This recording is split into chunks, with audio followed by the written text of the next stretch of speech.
আর সৃষ্টিকর্তার কাছে তখন সে দিনরাত একটাই কামনা করতে থাকে, তা হলো তার শরীরটাকে যেন একটি প্রাণহীন পাথরে পরিণত করে দেয়া হয়। এমনিভাবে চলতে থাকার এক পর্যায়ে সৃষ্টিকর্তা আসিমার বুক ভরা ক্রন্দনরত প্রার্থনা গ্রহণ করে নেন। কাঁদতে কাঁদতে আসিমা একসময় পাথর হয়ে যায়। তবে সে একাই কেবল পাথর হয়ে যায়নি, তার পাশে পাশে গড়ে উঠতে থাকে হাজার হাজার পাথরের সারি। ব্যাপারটা এমন যেন তারা ক্রন্দনরত আসিমাকে বলছে, তুমি একা নও আসিমা, আমরাও আছি তোমার সাথে। হ্যালো বন্ধুরা, রহস্য বিচিত্রার আরও একটি নতুন ভিডিওতে স্বাগতম। বন্ধুরা, এই পৃথিবীতে প্রায়ই আমরা নানা রকম অদ্ভুত অদ্ভুত সব উদ্ভিদ ও প্রাণীদের দেখে থাকি, কিন্তু বন্ধুরা জানেন কি, এই পৃথিবীতে এমন একটি বন রয়েছে যা সবুজ উদ্ভিদের পরিবর্তে শুধু বিস্ময়কর সব পাথুরে নানা রকম গঠন দিয়ে পরিপূর্ণ। হ্যাঁ বন্ধুরা, এমনই একটি অদ্ভুত ও রহস্যময় বন হল শিলিংয়ের স্টোন ফরেস্ট। চীনের দক্ষিণ পশ্চিমে অবস্থিত ইউনান প্রদেশের রাজধানী কুনমিং শহর থেকে প্রায় ১২০ কিলোমিটার দক্ষিণের শিলিং শহরেই প্রকৃতির এই অপার বিস্ময় স্টোন ফরেস্ট তথা পাথুরে বনটি অবস্থিত। এটিকে বন বলা হলেও এতে কিন্তু সবুজের তেমন কোনো আধিক্য নেই, বরং সেই স্থান দখল করে রয়েছে বিশাল বিশাল গগনচুম্বী সব পাথুরে গঠন। এটি কোনো আর্টিফিশিয়াল নয়, বরং অপরূপ সৌন্দর্যের এই পাথুরে বনটি যেন প্রকৃতির আপন খেয়ালেই তৈরি হয়েছে। এই পাথরের বনটি প্রায় ৪০০ বর্গ কিলোমিটার অঞ্চল জুড়ে বিস্তৃত। বনটিতে বিভিন্ন উচ্চতার ও বিভিন্ন আকৃতির অসংখ্য পাথর মাথা উঁচু করে যেন বৃক্ষের স্তম্ভের আদলে দাঁড়িয়ে রয়েছে। পাথরগুলোর অবস্থানের ক্ষেত্রেও বেশ বৈচিত্র্য চোখে পড়ে। কিছু পাথর আছে চ্যাপ্টা, কিছু গুল, আবার কিছু পাথর যেন পশু পাখি বা মানুষের অবয়বের সাথে অনেকটাই মিলে যায়। এই স্টোন ফরেস্ট বা পাথুরে বনটি মূলত ৭টি অঞ্চল নিয়ে ছড়িয়ে রয়েছে। এই ৭টি অঞ্চল হল লিজিজিং স্টোন ফরেস্ট, নাইগু স্টোন ফরেস্ট, ঝিউন গুহা, চ্যাংহ্রদ, ইউহ্রদ, ডাডি জলপ্রপাত ও কিফ্যাং গুহা। ২০০৭ সালে ইউনেস্কো এই বনের দুটি অংশ নাইগু স্টোন ফরেস্ট এবং সুজেগি ভিলেজকে ওয়ার্ল্ড হেরিটেজ সাইট হিসেবে ঘোষণা করে। আর ইউনেস্কোর দেয়া এই স্বীকৃতি যেন স্টোন ফরেস্টের নাম চারদিকে ছড়িয়ে পড়তে সাহায্য করে। সেই সময় থেকেই এই বনটি দেশ বিদেশের ভ্রমণ পিপাসুদের জন্য অন্যতম একটি আকর্ষণীয় পর্যটন কেন্দ্রে পরিণত হয়েছে। এই বনের উৎপত্তি নিয়ে এখনও পর্যন্ত অনেক ধরনের গবেষণা হয়ে আসছে।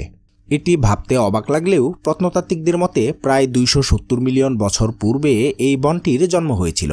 এই বনটির আবিষ্কার নিয়ে স্থানীয়ভাবেও কাল্পনিক একটি গল্প প্রচলিত রয়েছে, আর এই গল্পটি এখানকার স্থানীয়রা খুব দৃঢ়ভাবে বিশ্বাস করে থাকেন। প্রচলিত গল্পটি তৈরি হয়েছে স্থানীয় এক মেয়েকে নিয়ে। অনেক বছর আগে এই অঞ্চলে আসিমা নামে একজন সুন্দরী মেয়ে বাস করত। মেয়েটি ছিল সানি বা উই নামক আদিবাসী সম্প্রদায়ের। তার সৌন্দর্যে গ্রামের সকলেই ছিল মুগ্ধ।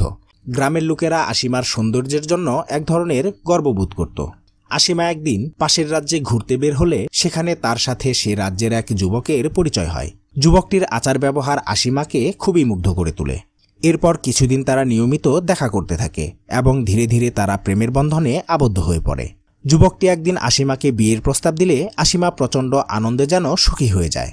কিন্তু তখনও আসিমার জানা ছিল না বিধাতা হয়তো তার জন্য অন্য কিছু ভেবে রেখেছেন। আনন্দচিত্তে আসিমা যখন তাদের প্রেমের কথা তার পরিবারের কাছে জানায়, তখনই ঘটে বিপত্তি। আসিমার বাবা মা তাদের প্রেমের পথে বাধা হয়ে দাঁড়ান। তারা কোনোভাবেই মেয়েকে অন্য রাজ্যের ছেলের সাথে বিয়ে দিতে রাজি হন না।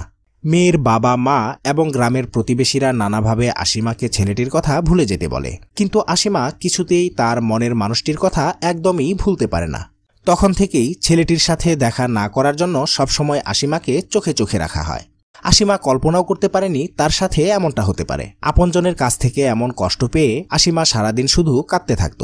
এদিকে সে তার প্রেমিকের সাথে দেখা করার আর কোনো উপায় খুঁজে না পেয়ে ধীরে ধীরে নিজের জীবনের প্রতি আগ্রহ হারিয়ে ফেলতে থাকে। অত্যন্ত ভালোবাসার কারণে তার প্রেমিককেই সে মনে মনে স্বামী হিসেবে গ্রহণ করেছিল, তাই অন্য কাউকে সে ওই স্থান কোনোভাবেই দিতে পারবে না। এমন পরিস্থিতিতে সে যেন পৃথিবীতে বেঁচে থাকার আর কোনো কারণই খুঁজে পাচ্ছিল না। আর সৃষ্টিকর্তার কাছে তখন সে দিনরাত একটাই কামনা করতে থাকে, তা হলো তার শরীরটাকে যেন একটি প্রাণহীন পাথরে পরিণত করে দেয়া হয়। এমনিভাবে চলতে থাকার এক পর্যায়ে সৃষ্টিকর্তা আসিমার বুক ভরা ক্রন্দনরত প্রার্থনা গ্রহণ করে নেন। কাঁদতে কাঁদতে আসিমা একসময় পাথর হয়ে যায়।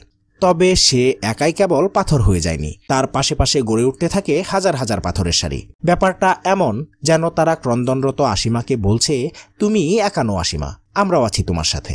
বন্ধুরা, গল্পটা অবিশ্বাস্য মনে হলেও মজার ব্যাপার হলো পাথুরে এই বনে এখনো আসিমার নামে একটি উঁচু পাথরস্তম্ভ চোখে পড়ে। কিছুটা দূর থেকে পাথর স্তম্ভটি হঠাৎ করে দেখলে মনে হবে একজন তরুণী মাথায় রুমাল পেঁচিয়ে পিঠে বাঁশের ঝুড়ি নিয়ে লম্বালম্বিভাবে দাঁড়িয়ে আছে। তাই এখনও প্রতি বছর 24শে জুন ওই সম্প্রদায়ের অধিবাসীরা আশিমার স্মৃতির উদ্দেশ্যে এক ধরনের আলোর উৎসবের আয়োজন করে। উৎসবটি স্থানীয়ভাবে টর্চ বা আলোক উৎসব নামে পরিচিত। বিভিন্ন ধরনের লোকনৃত্য, কুস্তি প্রতিযোগিতা, ষাঁড়ের যুদ্ধ, পুতুল নাচ, সিংহনাচ ইত্যাদি এই উৎসবের মূল আকর্ষণ। তবে বিজ্ঞানীরা আঞ্চলিক এই কথিত গল্পের কোনো ভিত্তি খুঁজে পাননি। স্বাভাবিকভাবেই পাথুরে বনের বৈজ্ঞানিক ব্যাখ্যাটি আশিমার কাল্পনিক গল্প থেকে অনেকটাই ভিন্ন। ধারণা করা হয় কোটি কোটি বছর আগে শিলিংয়ের এই অঞ্চলে একটি বিশাল বড় সাগর ছিল, যা কালের পরিক্রমায় শুকিয়ে গেছে। যখন সাগরটি ছিল তখন সেই সাগরের নিচে ধীরে ধীরে অনেক চুনাপাথর জমতে থাকে। সময়ের অববাহিকতায় চুনাপাথরগুলো বড় হতে হতে একসময় উঁচু হতে থাকে এবং এভাবেই এই পাথুরে বনের সৃষ্টি করে। আকার আকৃতিতেও পাথরগুলো দেখতে কিন্তু মোটেও একই রকম নয়। কিছু কিছু পাথর কয়েক মিটার উচ্চতার হলেও অনেক পাথর রয়েছে যেগুলো লম্বায় প্রায় 40 মিটার পর্যন্ত উঁচু। বনটি দেখতে ধূসর মনে হলেও যখন বৃষ্টি হয়ে পাথরের শরীর ভিজে যায় তখন পুরো বনে এক কালচে খয়েরি রঙের আভা ছড়িয়ে পড়ে। তখন যেন বনটির সৌন্দর্য আরও কয়েক গুণ বেড়ে যায়। সুন্দরের পাশাপাশি এখানকার এক একটি পাথরে ছড়িয়ে আছে হাজার হাজার বছরের ইতিহাস।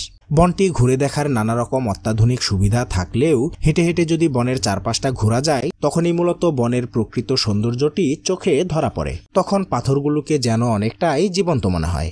হাজার হাজার বছর ধরে নানা রকম পাথুরে গঠনে উঁচু হয়ে দাঁড়িয়ে থাকা এই পাথুরে বন শুধু যেন একটি বন নয়, বরং দর্শনার্থীদের চোখে এ যেন প্রকৃতির এক আজব বিস্ময়। তো বন্ধুরা, আজকের ভিডিওটি এই পর্যন্তই। ভিডিওটি আপনাদের কাছে কেমন লাগলো তা অবশ্যই কমেন্টে জানাবেন। ভালো লাগলে অবশ্যই একটি লাইক দিবেন আর চ্যানেলটিকে সাবস্ক্রাইব করে পাশে থাকা বেল আইকনটি প্রেস করে দেওয়ার অনুরোধ তো থাকলোই। কথা হবে পরবর্তী ভিডিওতে। ভালো থাকবেন সবাই, ধন্যবাদ।